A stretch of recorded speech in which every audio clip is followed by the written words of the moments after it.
मतलब ये सब प्री प्लान था, पहले से सब एकदम, कुछ तय एकदम। था कि मारना है, घुसना है, इस तरह का तांडव मचाना है। तो जो तस्वीरें आई हैं जो पुलिस ने जारी किया है, तमाम वीडियो फुटेज के आधार पर जारी किया है, उसमें एक भी स्टूडेंट नहीं है। और सोशल मीडिया जो है, लोग समझ रहे हैं कि हम फर्जी आईडी बनाकर किसी उपनाम से बनाकर लोगों को भड़का देंगे। एक एक चीज की जांच हो रही है और रोज सैकड़ों लोगों पर FIR दर्ज हो रहा है। और तो इस पूरे जो षड्यंत्र कहा जा सकता है इसको, जो पूरा प्री प्लान तैयार किया गया था, इसके पीछे कौन है, किसके इशारे पर ये सब तरह के हालात थे।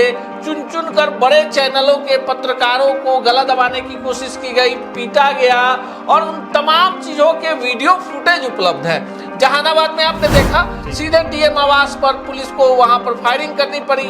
मुजफ्फरपुर में जो स्थिति है, वहां इंटरनेट सेवा बंद कर दी गई है। हम छात्रों के साथ हैं, उन तमाम लोगों के साथ हैं जिनके साथ अन्याय हुआ, क्योंकि हम देश के आम लोग हैं और हम ही लोग सरकार बनाते हैं। पर हिंसा के कभी भी पक्षधर नहीं है विष्णु, और जो लोग भी इस तरह का काम करते हैं, पुलिस उन्हें चिन्हित कर रही है। तो ये जो हिंसा शुरू हुआ है, ये कब तक खत्म होगा, आपको क्या लगता है? पटना समेत तमाम जिलों की पुलिस उपद्रवियों को, जो लोग छात्रों के बीच में, वो छात्र नहीं है, वो छात्र, अब उनकी पहचान हो रही है, उनकी तस्वीर पुलिस ने जारी कर दी है। मुजफ्फरपुर में तो 10,000 रुपए का इनाम है। में सोशल मीडिया को लेकर अब सचेत होने की जरूरत है, क्योंकि सोशल मीडिया के तमाम प्लेटफॉर्म पर पुलिस की नजर है। ये लोग भीड़ में जाकर भीड़ को उस्का रहे थे कि ये बड़े चैनल के पत्रकार हैं, इन पर हमला कीजिए। बुधवार को पटना और उसके बाद से जहानाबाद, मुजफ्फरपुर, कटिहार और बेगूसराय में हुए छात्रों के हिंसक आंदोलन के बाद अब पूरा बिहार दहल चुका है। पूरा बिहार में इस बात की चर्चा तेज हो गई है। कई जगहों पर इंटरनेट बंद कर दिया गया है।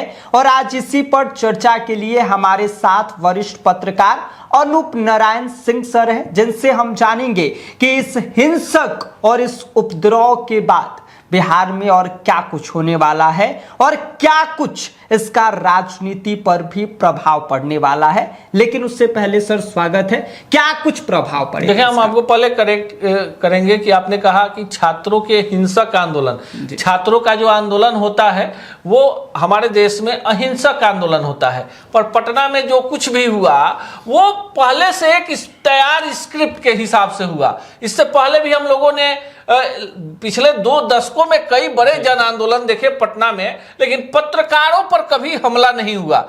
ईंट पत्थर चलने के दौरान किसी पत्रकार को चोट लग गई। इस बार जिस तरह से पूरी तैयारी के साथ छात्रों के आंदोलन में ऐसे शरारती तत्व थे जो कानून व्यवस्था की स्थिति और पूरी चीजों को बदलना चाहते थे, वो शामिल थे। पटना में पुलिस ने जिस तरह से पूरी मुस्तैदी के साथ मामले को संभाला, जिस तरह के हालात थे, चुन चुन कर बड़े चैनलों के पत्रकारों को गला दबाने की कोशिश की गई, पीटा गया, और उन तमाम चीजों के वीडियो फुटेज उपलब्ध है। जहानाबाद में आपने देखा, सीधे DM आवास पर पुलिस को वहां पर फायरिंग करनी पड़ी।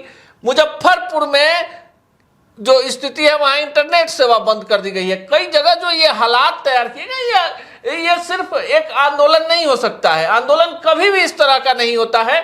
हम छात्रों के साथ हैं, उन तमाम लोगों के साथ हैं जिनके साथ अन्याय हुआ, क्योंकि हम देश के आम लोग हैं और हम ही लोग सरकार बनाते हैं। पर हिंसा के कभी भी पक्षधर नहीं है विष्णु, और जो लोग भी इस तरह का काम करते हैं, पुलिस उन्हें चिन्हित कर रही है।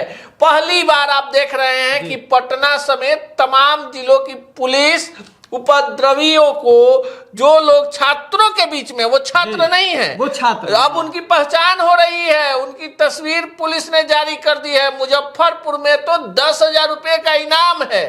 पटना में पत्रकारों पर हमला करने वाले लोग जो हैं, उनकी जब डिटेल निकल रही है तो पुलिस भी माथा पीट रही है। जिन्हें वो स्टूडेंट समझ रही थी, वो कौन लोग हैं, पूरी सच्चाई सामने आएगी। और देखिए, गिरफ्तारियां भी हुई हैं, जेल भी गए हैं लोग। और इन लोगों के समर्थन में कोई नहीं है, क्योंकि ये स्टूडेंट नहीं है।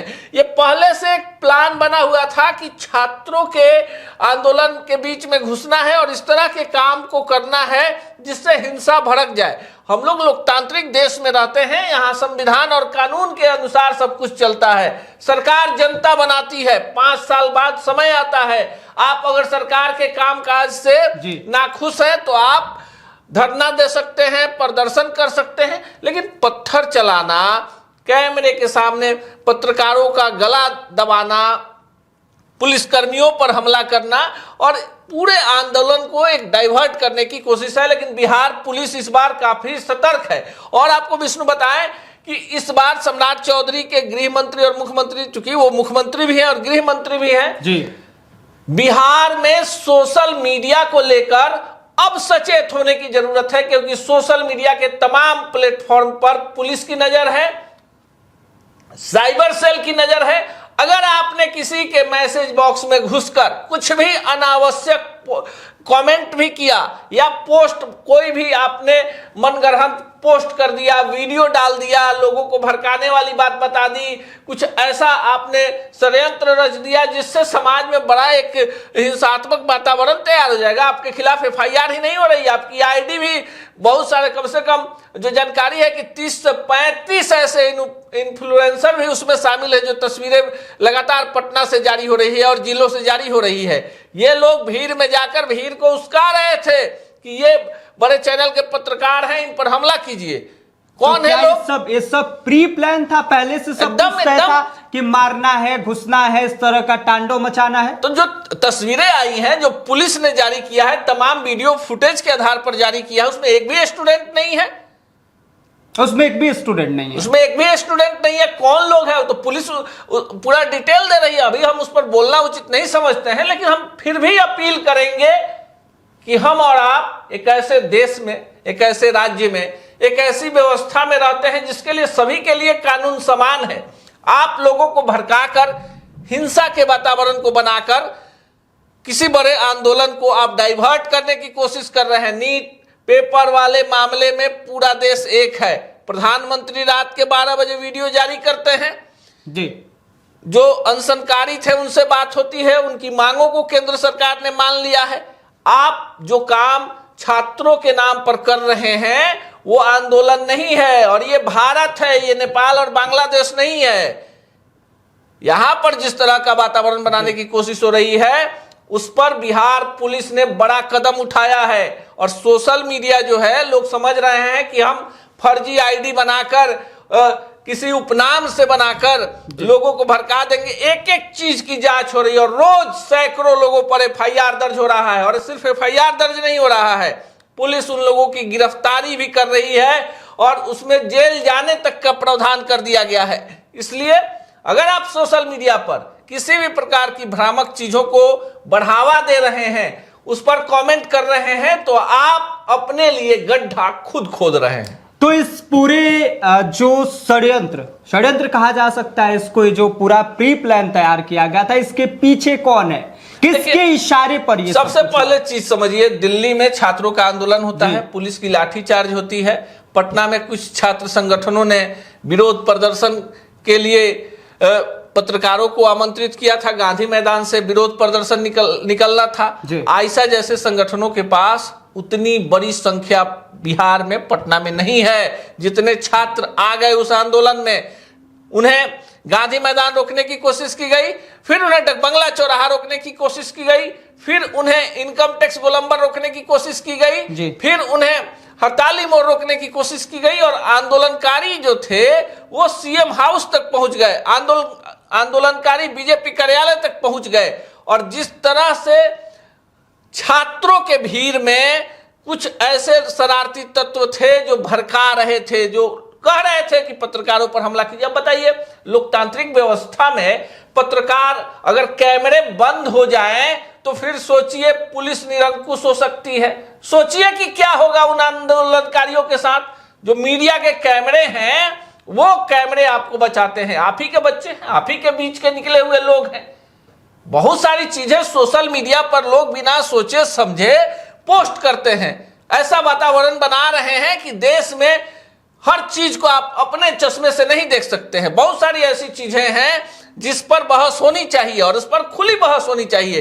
हिंसा का ना हम समर्थन करते हैं और ना ही हिंसा को बढ़ावा देने वाले लोगों का समर्थन करते हैं।